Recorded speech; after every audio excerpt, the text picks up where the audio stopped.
Assalomu alaykum. Men Sherzodbek Muhammadiyev. 10 yildan beri Android dasturchi sifatida mehnat olib boraman.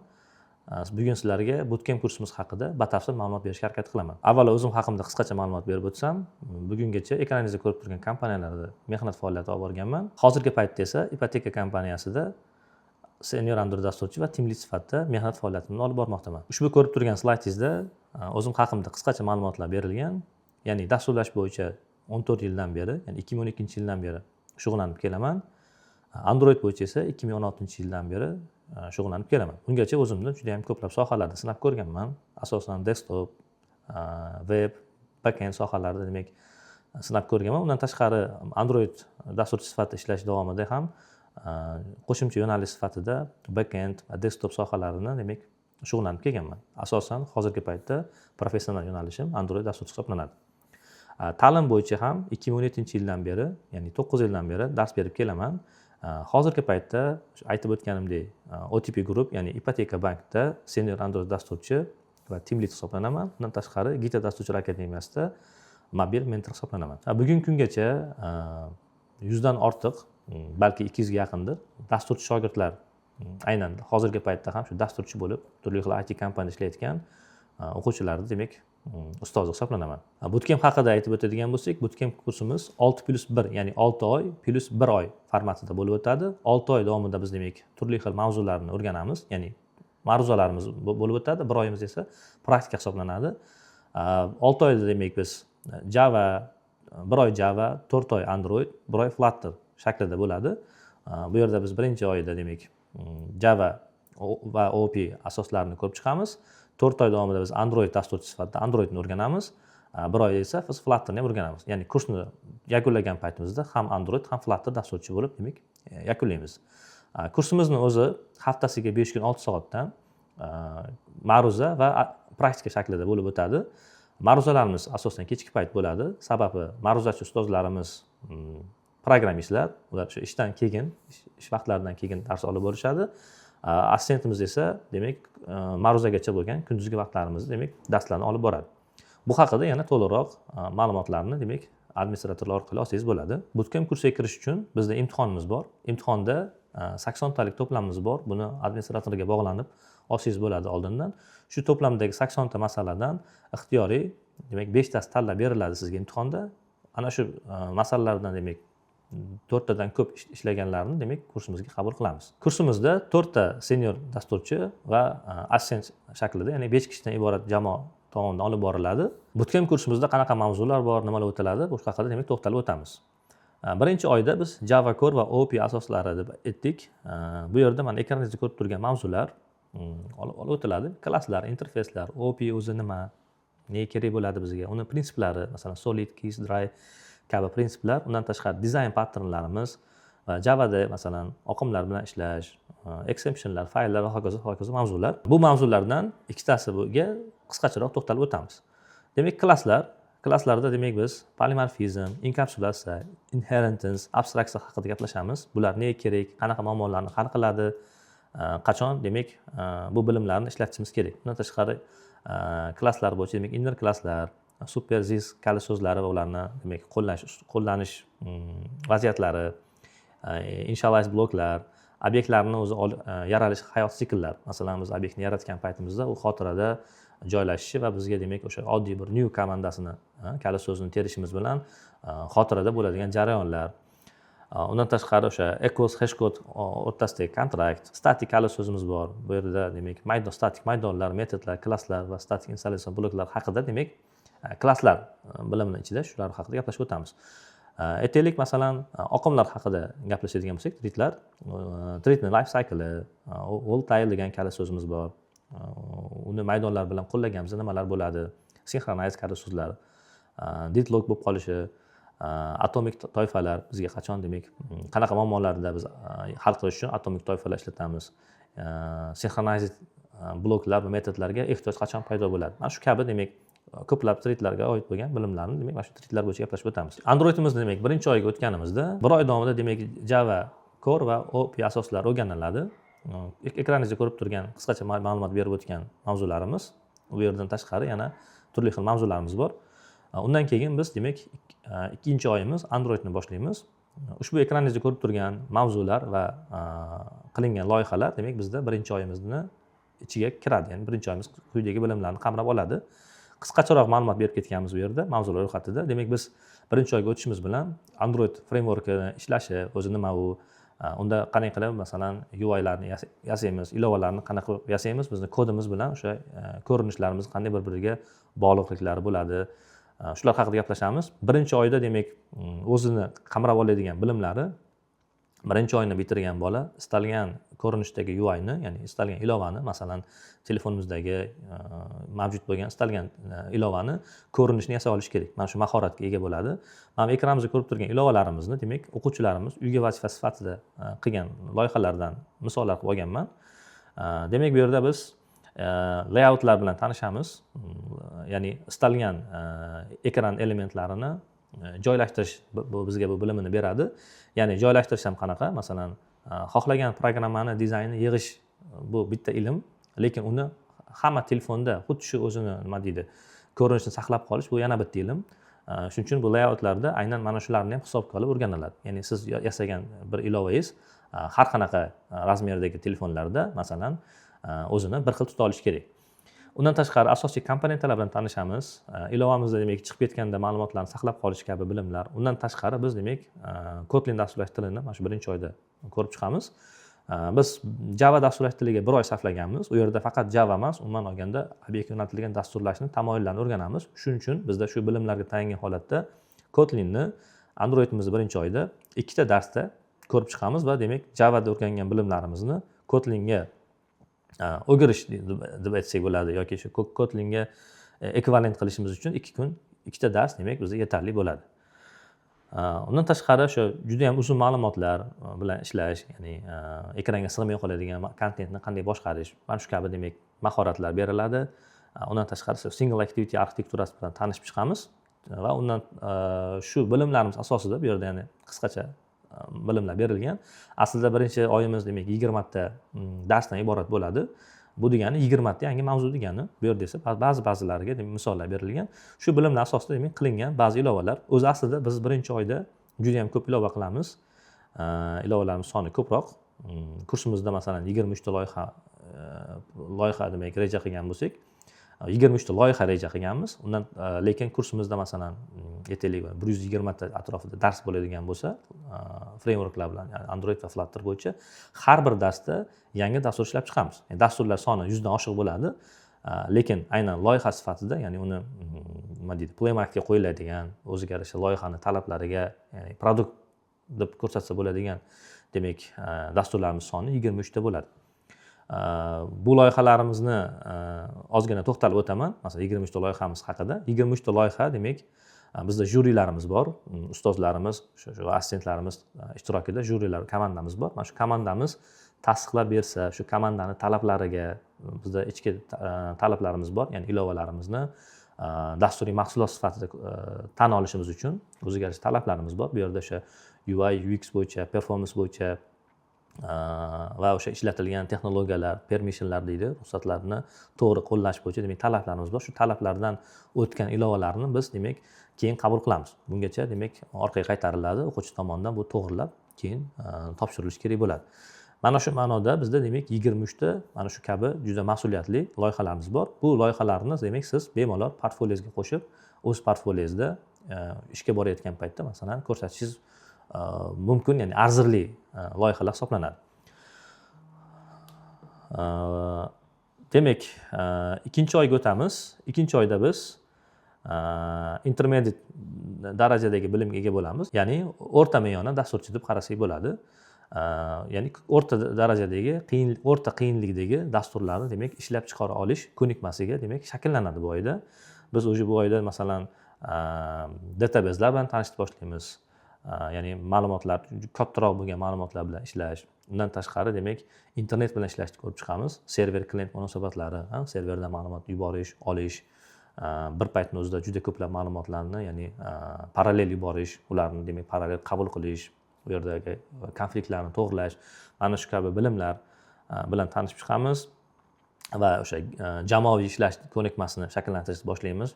Git bilan ishlashni boshlaymiz kursimizda. demak o'sha bitta loyihani bir nechta odam demak o'zini kompyuterda demak yasash, uni birlashtirish masalalari, muammolari ko'rib chiqamiz. Jamoaviy ishlashda birinchi og'ir bo'ladi. Har doim shunday praktikada shunday bo'lgan. Ko'p o'quvchilardan mana shu yerda bir esimga tushib ketgan holat bor. Ko'p o'quvchilardan bu loyihani deydi jamoaviy qilgandan ko'ra o'zim qilsam tezroq bo'ladi degan, demak shunaqa holatlar ham bo'lgan.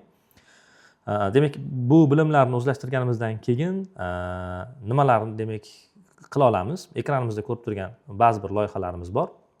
Bu demak shu bilimlarni ko'rsatib beradigan loyihalar hisoblanadi. Ya'ni shu bilimlarni biz demak praktikada, amaliyotda demak sinash maqsadida mana shu loyihalar beramiz. Bu yerda masalan ekranimizda ko'rib turgan birinchi loyihamiz demak water drink degan loyihamiz hisoblanadi. Suv ichishni nazorat qiladigan loyihamiz. Bu loyihamiz uchun masalan biz work manager kabi va notification, broadcast kabi bilimlardan keyin o'tamiz. Aytaylik, bu loyihamiz masalan shu loyiha haqida qisqacharoq gapirib beradigan bo'lsam, ilovani to'liq yopib yuborsak ham, programmadan chiqib ketsak ham, bu fon rejimida nazorat qilib turadida, suvimizni ichish vaqtimiz kelgandan keyin bizga uni eslatib turadi.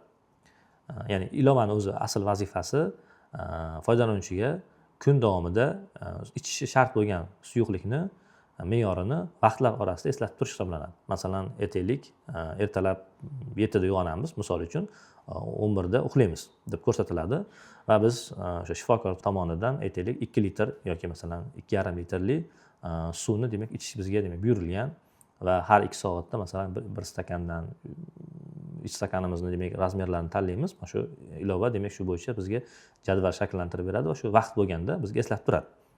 Mana shu ilovamiz demak ekranimizda ko'rib turgan skrinshoti. Undan tashqari demak internet bilan ishlashni o'rganganimizdan keyin har xil yangilik ilovalarni yasab chiqiladi. Bu yerda bir nechtasi berilgan. Kurslarni tortib ko'ramiz. Ya'ni kurs deganda bu o'sha pullarni konvertatsiya qilish onlayn kurslari, bugungi dollarni masalan so'mga nisbatan kurs kabi demak ilovalar ishlab chiqaramiz. Ya'ni valyuta exchange rate'larini olish bo'yicha. Undan tashqari har xil onlayn lug'atlar, ya'ni ingliz tilidan rus tiliga, o'zbekchaga tarjima qilib beradigan lug'atlar va undan tashqari sensorlar bilan ishlaydigan har xil ilovalarimiz bor. Demak, mana shu nimalarni ko'rib chiqamiz. O'zi bu oyda bizga beriladigan asosiy bilimlar demak internet bilan ishlash, katta ma'lumotlar bilan ishlash, undan tashqari demak oynalarimizni demak soni ko'payishni boshlaydi loyihalarda. Ya'ni kattaroq o'rta me'yordagi loyihalar, o'rta me'yor deganda aytaylik 10 tadan masalan 50 tagacha taxminiy endi baholaydigan bo'lsak, tushunishingiz uchun oynalar soni 50 ta 70 ta atrofida demak mavjud bo'lgan ilovalarimiz kiradi. Keyingi oyimiz demak advanced deb nomlaganmiz. Bu oyimizda demak biz kattaroq bo'lgan loyihalar, ya'ni sal professionalroq yondashiladi. Bu yerda biz demak o'zimiz Android framework tomonidan taqdim qilinadigan standart bo'lmagan komponentlarni ishlab chiqish, masalan standartli komponentlar bo'ladi. Knopkamiz misol uchun rasm ochish uchun viewlarimiz. U yerda bo'lmagan nostandartli komponentlarni o'zimiz noldan qurish haqida demak bilimlar bilan tanishamiz. Undan tashqari katta loyihalar, juda ko'pchilik bilan ishlaydigan loyihalar qanaqa quriladi? Ya'ni arxitekturalar bilan tanishamiz. Aytaylik, masalan, clean arxitektura qanday yasaladi va o'sha ilovamiz bilan parallel ishlab turadigan har xil servislar yasash haqida gaplashamiz. Ya'ni ilovamiz katta bo'lgandan keyin uni vazifalari ko'p bo'ladi. O'sha vazifalarni demak taqsimlash bo'yicha gaplashib o'tamiz. Va bu yerda masalan aytishim mumkin bo'lgan narsa mana birinchi nimamizda berilgan ekan, o'sha custom view yasaymiz. Ya'ni har xil custom komponentlar, chat dasturlari ishlab chiqamiz. Bu yerda kichkina o'quvchimiz tomonidan qilingan chat dasturidan misol berilibdi va mobil banklar ishlab chiqaramiz. Ya'ni to'lov tizimlarini konsepsiyalari bilan demak tanishamiz va to'lov tizimlari bo'yicha bizda o'quv markazimizda joylashgan serverimiz bor. Shu serverimizda ya'ni mock datalar bilan to'ldirilgan bizda to'lov tizimimiz bor. Ya'ni to'lov tizimini nima deydi? Simulyatsioniy varianti deb qarasak bo'ladi. Va o'quvchilarimiz tomonidan har xil to'lov tizimlari tanlab olinadi. Masalan, PayMe, Click deymizmi, normal ekranimizda ko'rib turgan har xil Paynet tanlab olinadi va topshiriq shunday bo'ladiki, o'sha to'lov tizimini haqiqiysi bilan birga bir qilib yasash bo'ladi. To'lov tizimlarini bizda demak umumiylashgan, hamma to'lov tizimlarida bor bo'lgan umumiy funksionallik tanlab olingan. Bu to'lov tizimlarini taxminan masalan asosiy bo'lgan funksionalliklarni deyarli hammasini olganmiz. Asosiy, ya'ni bu yerda juda ham hamma to'lov tizimida baribir mayda o'ziga xos bo'lgan qismlar bor. Asosiy qismlarni olganmiz. Taxmin etadigan bo'lsam, bizda 33-36 ta atrofida API'miz bor. O'sha to'lov tizimini boshqarish bo'yicha va ekranlarimiz soni taxminan hamma o'zini kopiya qilayotgan, nusxalayotgan ilovasidan kelib chiqiladi. 50 tadan 100 tagacha bo'lgan oynalardan tashkil topgan mana shu ilovani demak har bir o'quvchi individualniy o'zini demak tanlagan bank ilovasini demak to'lov tizimini deylik, aniqroq aytganda klonini nusxasini yasab chiqadi. Menda xuddi shunaqa holat bo'lgan. O'quvchilarning vazifasini tekshirish davomida o'zim telefonimga o'rnatib tekshirib ko'rgan ilovalar bo'lgan. Ustanovka qilib odatda tekshirgandan keyin, o'rnatgandan keyin ishlatib ko'rib, masalan, kamchiliklar bo'lsa, ular o'quvchilarga yetkazib, keyin o'chirib yuboraman. O'chirib yubormagan ilova qolib ketgan ekan telefonimda. Kirib bir kun kartani teryapman-da, kimgadir pul o'tkazmoqchiman. Bosaman, pul o'tmayapti-da. Karta topilmadi deyapti. Karta topilmaydi deyman. Boshqa programmaga kirsam topiladi. Aynan men o'sha o'zim ishlatadigan programmaga kirsam karta topilmadi deydi. Qarasam o'quvchimiz tomonidan qilgan ilova ekan, ya'ni birga bir bo'lganida o'zim ham adashtirib yuborganman. Shunaqa bir qiziq holatlar ham bo'lgan. Chunki biz serverimizni mock qilganimiz uchun o'zimizni tizimda bor bo'lgan kartalarni taniydi. Ya'ni men o'quvchini demak o'sha o'zim o'tkazmoqchi bo'lgan kartani terganimda topilmagan sababi ham mana shundan ekan. Bu slaydimizda bitta QR kod turibdi. Bu QR kod bo'yicha ham bir nima to'xtalib o'taman. QR kodni skaner qilib ko'rsangiz bo'ladi. Bu o'sha bizning o'quvchimizni o'zi tomonidan ochilgan Play Market accounti. U yerga ba'zi bir ilovalarni yuklagan ekan. Bizda avval o'quv markazimiz tomonidan Play Market account berilardi. Hamma o'quvchilarimiz shu yerga demak o'zining ilovalarini yuklab borilardi. Ilovalarimiz soni taxminan 700 dan o'tganda Google tomonidan akkauntimiz bloklab qo'yilgan. Bunga har xil sabablar bo'lgan. Google'ni o'sha privacy policy'ni yangilanishi orqasidan demak o'quvchilarda demak dublikat ilovalar va o'sha qoidalarni bilmasdan buzib qo'yish holatlari bo'lgan. Biz uni nazorat qilishimiz qiyin bo'lgan. Sababi bir baytni o'qiyotgan guruhimiz, masalan, o'quvchilarimiz soni aytaylik, ikkita guruhda jami bo'lib, masalan, 50-60 ta bo'lsa, ulardan masalan 20-30 tasi buzgan buni bir paytning o'zida. Google esa buni bir martadan buzgan bo'lsa ham 20 marta demak qoidani buzish deb turib, akkauntimizni bloklab qo'ygan va barcha ilovalarimizni demak tizimdan o'chirib yuborgan.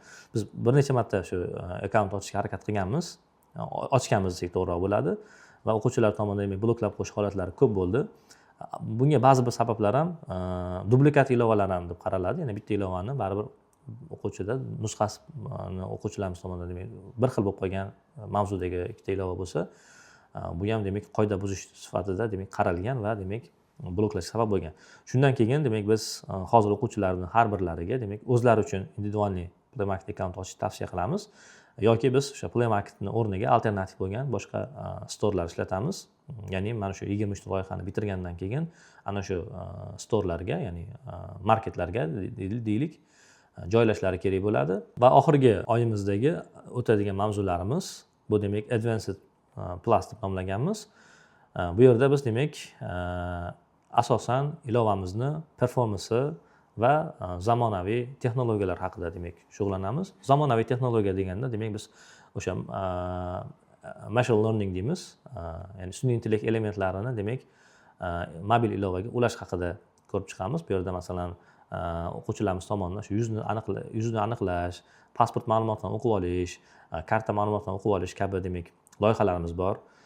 O'sha yuzdagi demak yuzni aniqlashimizda demak yuzda kameradagi insonlar soni bitta bo'lishi kerak, kameraga qarab turganini aniqlash, shunga o'xshagan demak har xil topshiriqlarimiz bor. Undan tashqari demak ilovamizni demak xotira va prosessorga berayotgan nagruskasi demak ko'pchilikda bo'ladi. Ilovani masalan birga bir xil qilib ishlab chiqadi, lekin uni tezligi, performansi xuddi o'z originali kabi masalan bo'lmaydi.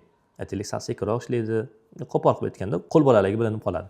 Mana shu masalan muammoni qanday qilib to'g'rilash, qanday aniqlaymiz o'zi umuman olganda. To'g'rilash bu demak bitta masala bo'lsa, uni aniqlash bilimlari demak o'rgatiladi. Demak shu memory profiling qilamiz, memoryliklarni detect qilamiz. Mana shunga o'xshagan demak bilimlar bo'yicha ishlab chiqamiz. Undan tashqari demak kamera bilan ishlashni ko'p chiqamiz. Endi kamera bilan ishlash deganda shunchaki rasmga olish emas. Rasmga olishni biz demak biz undan oldingi oylarda ko'rib ishlatib boramiz. Aynan maxsus image processing bo'yicha demak mavzularimiz bor. demak kameradan kelayotgan tasvirlarni ustida demak har xil amallar bajarish. Masalan, bizda shunaqa topshiriqlarimiz bor. Biz qog'ozga chiqarilgan shakllarimiz bor. Masalan, har xil rangda bo'ladi. Kamera orqali skaner qilganda o'sha qog'ozdagi shaklni demak aniqlash va uni rangini va turini aniqlash bo'yicha topshirig'imiz bor. Bu uchun biz demak kamera bo'yicha bilimlarimiz, undan tashqari o'sha computer vision bo'yicha OpenCV degan demak kutubxonalar bilan tanishib chiqamiz. Oxirgi oyimiz demak mana shunga o'xshagan bilimlarni o'z ichiga oladi. Undan tashqari demak AR ya'ni augmented reality haqida ham gaplashib o'tamiz. Uni qanaqa qilib demak telefondagi ilovalarimizni implementatsiya qilamiz va u bilan bir nechta namunaviy ilovalar yasab chiqamiz. Masalan, 3D obyektlarni o'sha demak yuzalarni aniqlab qo'yish, yuzalarni o'lchash, turli xil shunga o'xshagan ilovalarimiz bor. Va mana shu 23 ta loyihamiz ichiga kiradigan AR bo'yicha qiladigan loyihalarimiz ham bor. Mana shu loyihalar asosida qilsak bo'ladi. Prezentatsiyamizda ko'rib turgan nimamiz bor, misolimiz bor. Shu darsda qilganmiz adashmasam. Nimani ustida demak o'sha parta ustida turgan o'sha obyektni qo'yib, uni trek qilish, uni aynalib ko'rish, shunga o'xshagan demak loyihalar ustida demak ishlab o'tamiz. AR haqida demak yana qisqacharoq ma'lumot berib o'tmoqchiman. O'zi AR nima? Bu demak biz kamera orqali ko'rayotgan tasvirimizga, ya'ni real hayotdan ko'rayotgan tasvirimizga kompyuter tomonidan ishlab chiqarilgan demak tasvirlarni demak kiritish, ya'ni haqiqiy hayotimizdagi tasvirlarga virtual obyektlarni birlashgan holatda demak kamerada ko'rishimizni AR deb tushunsak bo'ladi. Masalan, bu bo'yicha qilingan ba'zi bir ilovalarga misol aytaylik, mana qog'ozda chizmani ko'rsangiz uni 3D'sini paydo qilib ko'rsatish yoki Google tomonidan qo'shilgan Google Map tomonidan qo'shilgan shunaqa bir funksionallik bor. Xaritada yursangiz, masalan, kamera orqali rejimi bor.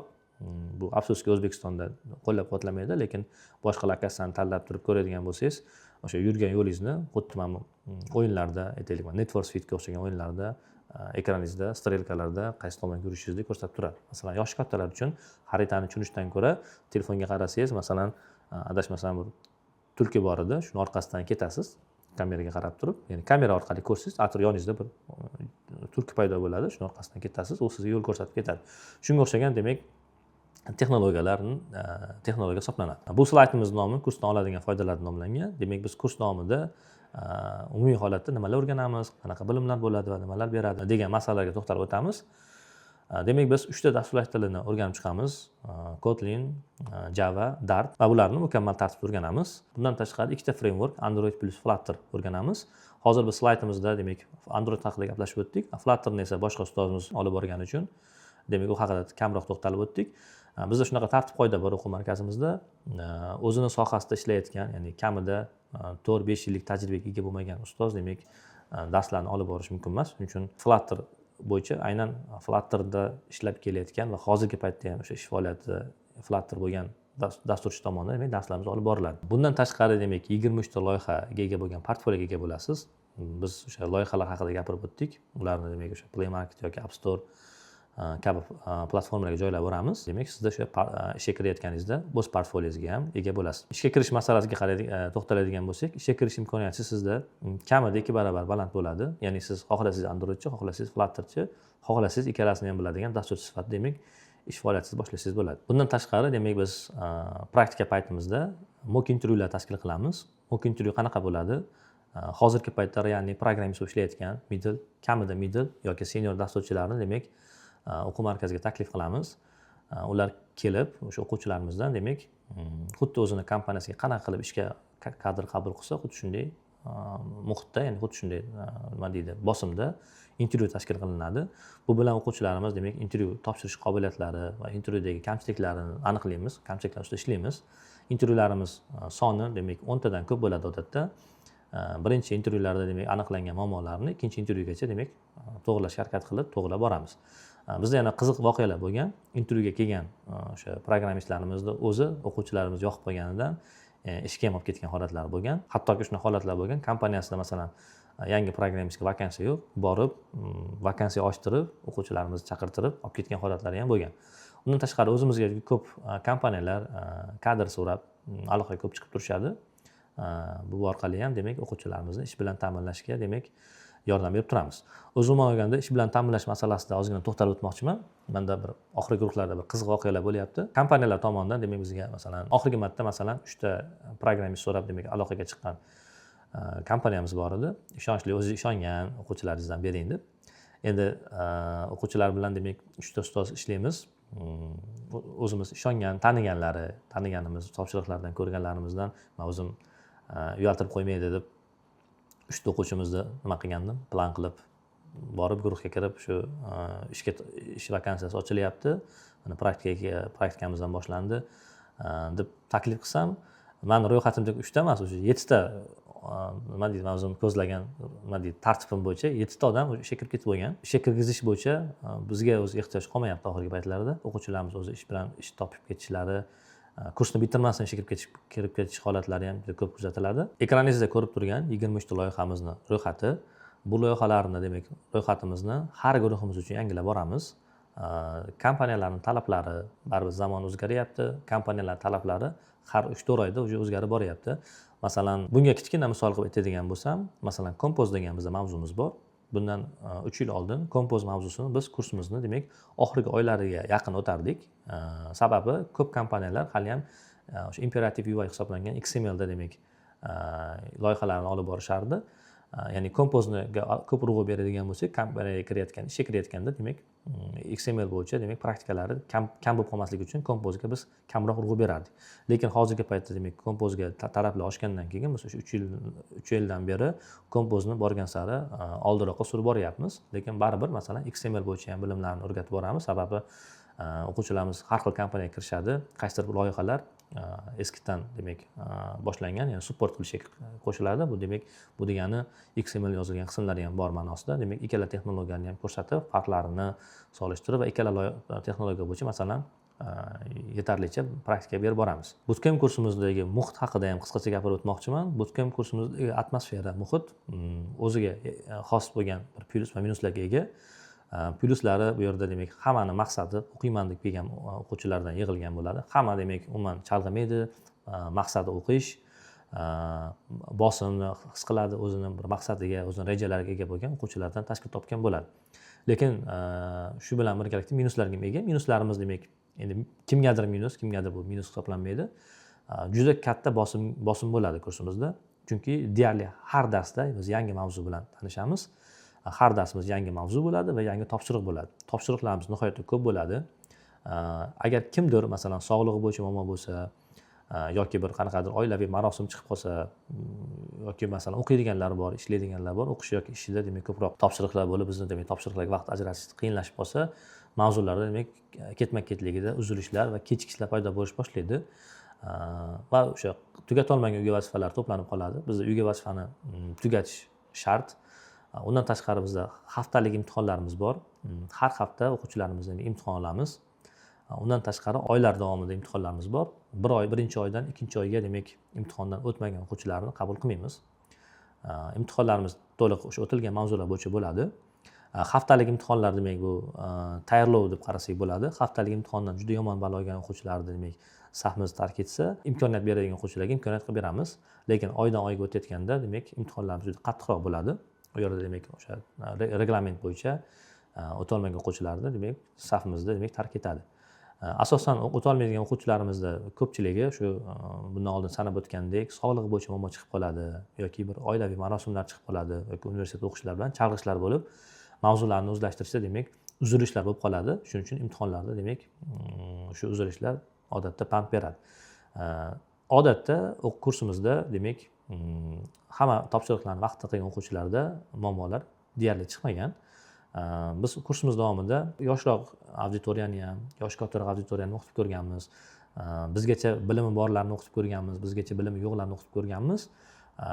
Bizgacha bilimi bo'lib turib kursimizni tark etganlar bo'lgan.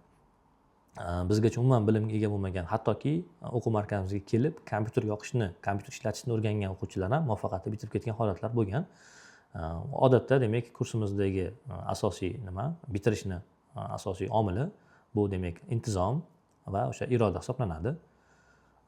Statistikamiz bo'yicha masalan kursimizga 30-40 orasida demak o'quvchi qabul qilinadigan bo'lsa, buni demak odatda yarmi 50% atrofidasi bitiradi, qolganlari demak chalg'ishlar bo'ladi. Kursimizni atmosferasi haqida yana bir qo'shimcha ma'lumotlar bor. Biz har bir o'quvchiga demak kursni boshlagandan keyin o'sha o'zimiz ishlatadigan IntelliJ IDEA, Android Studio kabi editorlariga klaviaturada yozgan vaqtini demak trek qiladigan, ya'ni kuzatib boradigan plagin o'rnatamiz. Hamma qo'shimchalar bo'yicha demak hisobot topshirib borishadi hafta davomida. O'quvchilarimizni o'rtacha biz tomonidan qiladigan talabimiz yoki statistikamiz desak bo'ladi, 8 soat atrofida kunlik kod yozishadi. Ya'ni kodni yozish vaqtlari 8 soatni tashkil qiladi. 8 soatdan kamayib ketayotgan o'quvchilarimizda demak odatda shunday holatlar kuzatiladi. Demak bilimlari yoki o'zlashtirishlarida demak qanaqadir nuqsonlar paydo bo'lish boshlaydi. Qisqacha bir so'z bilan aytadigan bo'lsak, bootcamp demak kim uchun desak, agar siz bilim olish bo'yicha rosa qattiq qiziqishga, ya'ni ishtiyoqga ega bo'ladigan bo'lsangiz, haqiqiy programmistlardan ta'lim olishni xohlaydigan bo'lsangiz, haqiqiy ishtiyoqmandlar aynan maqsadini aniq qo'ygan, o'zini ustida demak qattiq ishlaydigan programmist bo'laman deganlar ichida o'qimoqchi bo'lsangiz, demak sizga Gitadagi bootcamp kursimizga demak taklif qilamiz. Bootcamp kursimiz haqida qo'shimcha ma'lumot olish yoki guruhimizga yozilmoqchi bo'lsangiz, quyidagi telefon raqamlariga aloqaga chiqsangiz bo'ladi. Yangi guruhimizga demak qabul boshlangan. Hammangizni kutib qolamiz.